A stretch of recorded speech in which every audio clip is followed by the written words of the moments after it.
Yo, what is up everybody? John from Top Tactics here bringing you another video. Today we have Mont'ka versus Bringers of Flame matchup overview. We're going to go through the key units on each side of the table, the key strats that they have access to, and how we as the tile player wins. I'd like to give a shout out to Angry Panda here for the suggestion. I am going to pick a comment from this video to determine what next week's matchup is going to be. So if you have a matchup you're curious about or that you've been playing, whether it's Mont'ka, Retaliation, or Kaoyan, please let me know down below, and I'll pick one of the comments to be featured in next week's video. Alrighty, so Sisters key units. So we have kind of a couple package deals coming in play here. So first is going to be the Morven Vol plus the Paragon Warsuit brick. Then we have the Triumph of St. Catherine, we have a Castigator, we have an Immolator, plus a Dominion squad. So we'll go through the data sheets briefly this time and talk through some of the special rules they have access to and how that interacts with us as top players. So first and foremost, Morven Vol. What I'm going to want you to look at here is the special ability she has, Abyss Sanctorum. So while this model is leading a unit, she gets to reroll the hit roll and reroll the wound roll. So this pairs really well with Paragon Warsuit's special ability, add one to the hit roll when targeting monsters and vehicles, and add one to the wound roll. So they get to full hit and wound rerolls, both Morphin Vol when she's joining the Paragon Warsuits, and they're +1 to hit, +1 to wound. Really nasty stuff. Especially until like Hammerheads, Devilfish, all of our vehicles, right? That's who these guys are going to want to be hitting. In Bringers of Flame, they're also going to get +1 strengths. You'll see here they've got multi-meltas. They'll all be taking they'll have 2 shots each. So they go from strength 9 to strength 10, which is a really big break point for Tau, because strength 9, you're wounding Riptides on 4s, but you're wounding Hammerheads on 5s. You're wounding Devilfish on 4s. But when you get to strength 10, you're wounding Riptides on 3s, Hammerheads on 4s. You know, it's just a big break point. It's a huge damage buff for them. So they need to be within 12 inches to activate that. Morven herself, she can discard a Miracle Dice, get extra shots with her Heavy Bolter Fidelis, and it's really good with +1 to wound that the unit gives to her, because then it starts wounding everything on 4s. That's T11 or lower, so just very strong unit, and certainly really pivotal in the matchup. It's something that, you know, I look at this matchup as kind of a dance between Riptides and Morven Vol's brick, because they have a lot of potential to wreck our game plan completely. Sweet. So the Triumph of St. Catherine, she's really a buff piece. You know, I've seen people who like to, push her in the middle of the board early, which is a great idea, I think, because you don't really want to take her out. She has 18 wounds and a 4-pin vuln. Sure, if you have, like, a breacher unit could probably do some decent work into her, but you're really not one-shotting her, and you're not really taking damage off the board when you kill her. You are just taking, a linchpin unit, right? Which is, she does give the 2 auras, which are really great. So the first one is that everyone's going to take is the Fiery Heart that you see here. So add 2 to the move, 1 to advance, 1 to charge. So really it's super helpful like early on in the game, turn 1 or 2, to get a jump on the enemy and push really hard if you want to. I forgot to mention, but this army, Bringers of Flame, it gets Assault the whole game and +1 strength within 12. So it really pairs well with this detachment, getting extra movement, extra advance, and whatnot. The other pick 2 ability she has access to that people are going to pick a lot is using 2 acts of faith a turn. So that is really powerful. But again, she's more of a buff piece. And if you're taking her out, I would say like she's not super high priority unless on the list of things to take out. But again, just a super important buff piece to know. Like, she basically gives an extra 3-inch move. 3 inches of movement to anything that's within 6. You can start her in a place, add 3 inches of movement to a bunch of things around her, and then move her somewhere else, and then move those units. As long as they're within the 6-inch aura, they can then benefit from the aura as well, which is pretty gross. Oh, and most importantly, importantly, you get a Miracle Dice of a 6 every battle round, which is super helpful. You just start pumping out 6s, and every turn you have one, which is gross. Cascaders. So the reason I include them here is because, again, of the breakpoint, what they do is their special rule is they increase AP after they've shot something, so you get to pick a target that they hit. Fairly efficient. The AP 1 definitely hurts them into stuff like Riptides and whatnot with cover. Let's say they're using the auto cannons, then I'll be on 2-ups. But they are a really important aspect of the Sisters army because they have good volume of fire. They are a pretty tough vehicle. And one thing that you'll notice about all the vehicles that I'm about to show is they do have a 6-up invuln. So why that's really important is Sisters, every turn, they get one miracle dice that's a 6, at least. Potentially more. And yeah, you can use 6-up invulns on all these vehicles. If it's down to 2-3 wounds, you could just be ruthlessly efficient, which is really, really good. It's really good.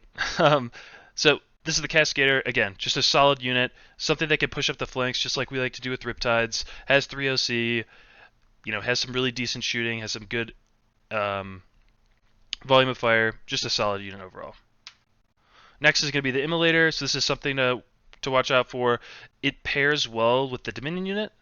If Dominions, they can do two things if they go into the Immolator. One, they can split their units, so they can put half the unit in the Immolator, half the unit starting the board, which is great. It gives the Sisters player more action monkeys to mess around with, and they could split, importantly, the 4 Meltaguns into the Immolator, and they give the unit Scout. So they can split to go in the Immolator, and they give the Immolator Scout, which is really, really great, because you can do that with, surprise, surprise, 3 Immolators. So you start 3 Immolators with Scout, they move up the board, you have your Triumph right within 6 inches of them, so turn 1 you could just shove on your opponent if they aren't canceling out that Scout move, and just be really deadly early on in the game. The other thing they have access to, which is also really good, is they can make a reactive move if you get close to them, so that's something to be careful of. And again, just four Meltaguns that go up to strength 10 when you're within 12 inches is really, really good into Tau. And then the Immolator itself, when it shoots something, it removes cover from them, from that model, and it itself can take a twin multi-melta and a heavy bolter, and then it has a hunter killer. So again, just stacking more meltas and heavy bolters all over the place. Again, another nice tough vehicle with a 6-up invuln. I didn't realize it had 2 OC, but anyhow. Cool, so Tau key units, we got the Riptide, we got Pathfinders, Hammerheads / Devilfish, really just for that indirect, and then I also have Broadsides here, which I'll talk about a little bit in a second. So the Riptide, really strong because it's going to ignore the hit roll, hit modifiers, so a lot of the Sisters vehicles, they do have smoke, so it's really helpful into them. But first and foremost is going to be the flat 4 damage on the Ion Accelerator when it's overcharged. The reason being is the Morven Vol's Paragon Warsuit Brick. The Paragon Warsuits themselves are T7, so we'll be wounding them at 3s, and they have 4 wounds apiece. And I think the Morven Vol unit is the scariest unit for the Tau army, because it can come in and basically kill like 2 to 3 turns. The Overwatch is also nasty because they're rerolling the hit roll. And so having a Riptide who's able to activate into that unit before they hit you is really important, I think, in determining like how this matchup goes. The Devastating Wounds also really helps. It bypasses the 6-up invulns on the vehicles. It bypasses the invuln on the war suits, so that's super helpful for the Riptide. And it also has the 3 indirect shots, which are great into this matchup. Only being T3 on Sisters, already having a 3-up save on a lot of units. Any models that we can take off the board, they're super expensive models for the most part per point. It is really great, and yeah, that's why I think SMS are so good into this matchup. Next, we have Pathfinders. So I'm just going to want you to look at the recon drone here. So they can infiltrate, and they have Scout 7 already. So if we get the first drop and our opponent has infiltrators against Bringers of Flame Sisters, in my opinion, I think we just deploy them on the line completely. Right in the middle of the table, deny the scouts for the immolators. They can run up the sides of the table. Typically, those are a little bit easier to hide from and harder to deploy aggressively for scout move purposes. So I would say that if you get first turn, deploy on the line, and yeah, I think that the couple games that I've played against Sisters, doing this was really impactful. When I did go first, I was able to tag the immolators, and then it's like a parking lot in their backfield. They can't leverage the Triumph of St. Catherine's aura to kind of just fan out their whole army at you. So I think if you get first turn, just do it. Just deploy them on the line is my personal take, but I'm happy to be wrong if someone else thinks I'm wrong. Hammerheads, this is really just strictly for the indirect shots, so like a hammerhead slash devilfish chassis. If you can get over 30 indirect shots in a list, so if you're running like, 3 devilfish and 2 hammerheads and a riptide, I would put all SMS on them specifically for matchups like this or Drukari or Eldar, because it really does help the matchup a lot and allows you to trade without even trading, right? You're just taking pieces away from your opponent's army without having to put anything up in the open.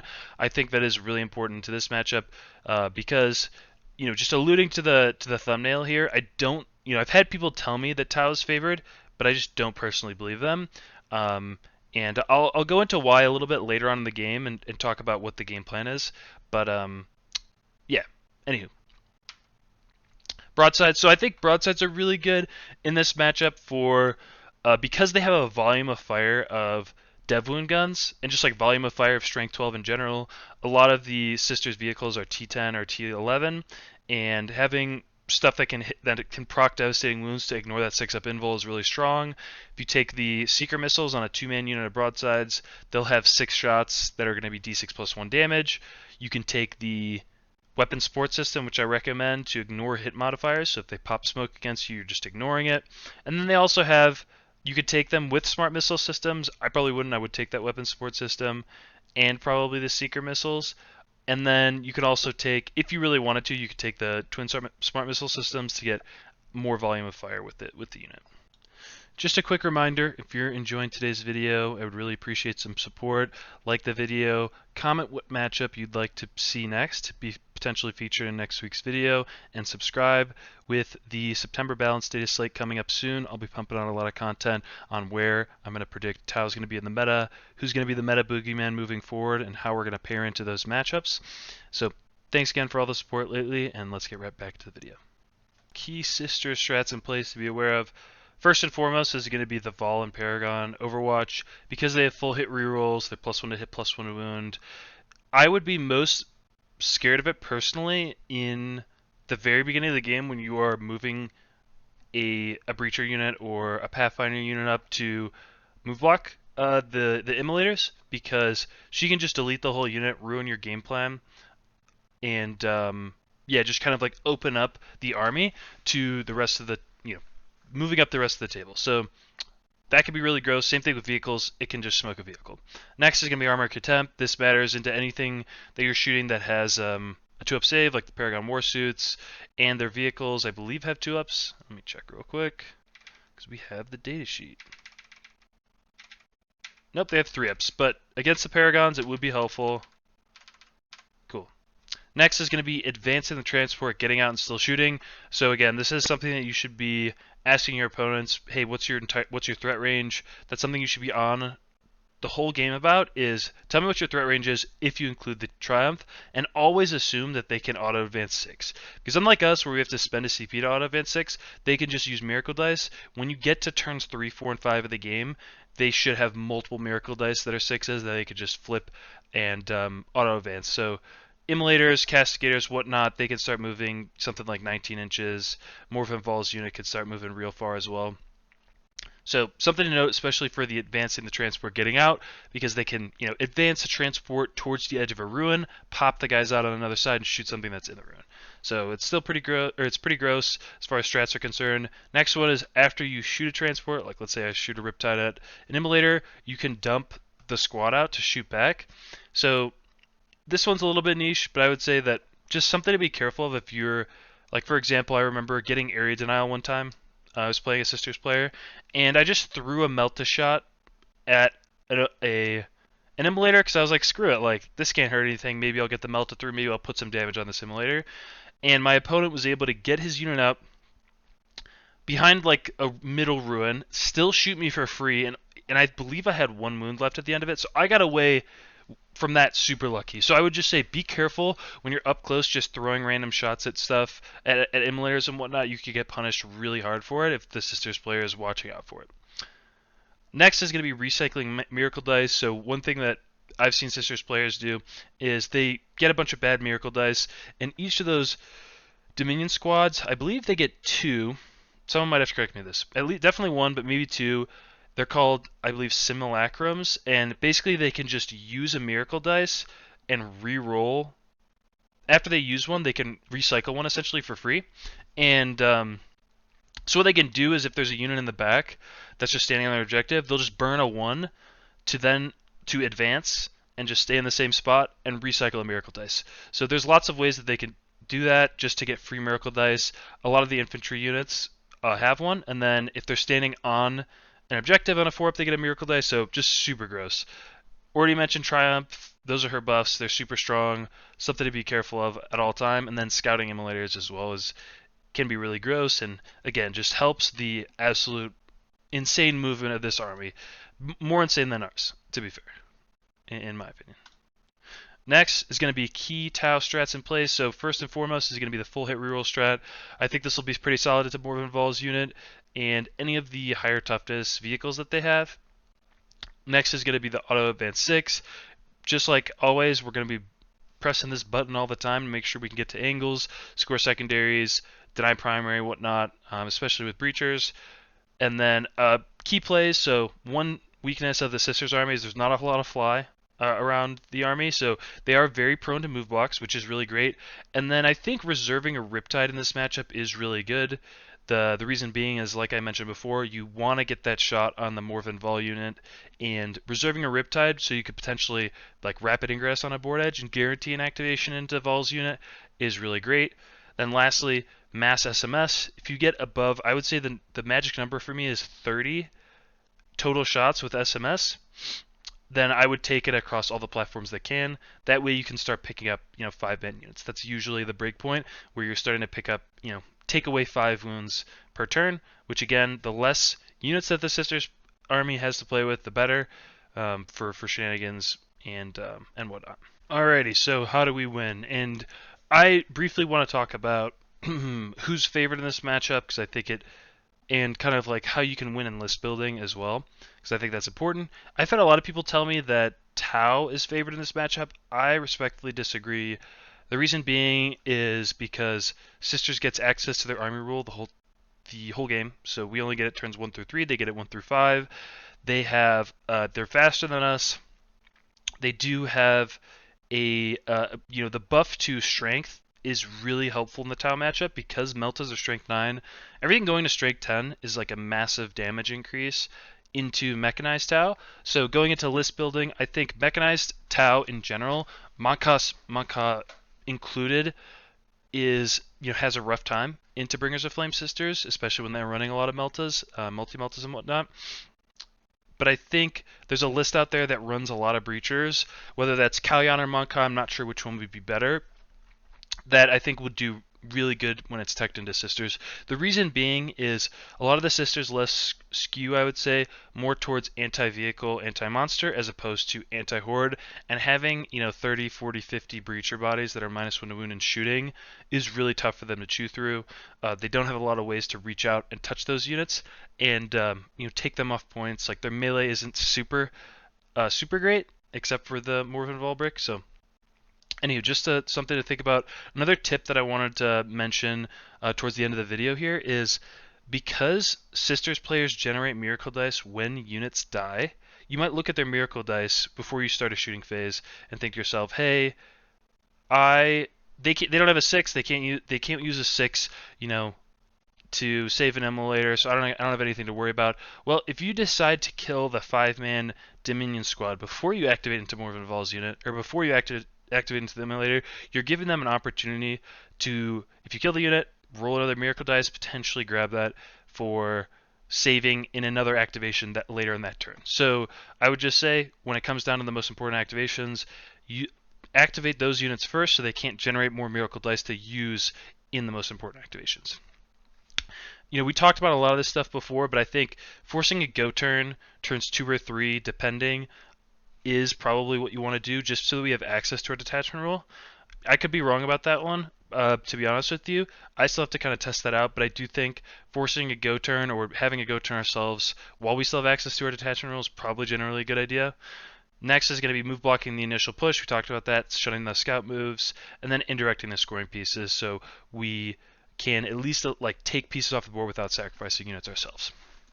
So this weekend, I'm talking to Colin K. Colin K is currently, I believe he might be the number 2 player in the world via StatCheck. He's definitely really high up there as far as the world rankings is concerned. He's recently picked up Sisters. He's won quite a few games with them and a couple GTs already. So we're going to talk about the matchup, his opinion of the matchup from the Sisters player's perspective, and yeah, just talk through our opinions, the matchup overview, his list that he's been running, how the tournament went, whatnot. So should be an awesome video. It'll come out this Saturday. So please stick around, stay tuned for that. But until then, I will catch you guys in the next one. Peace.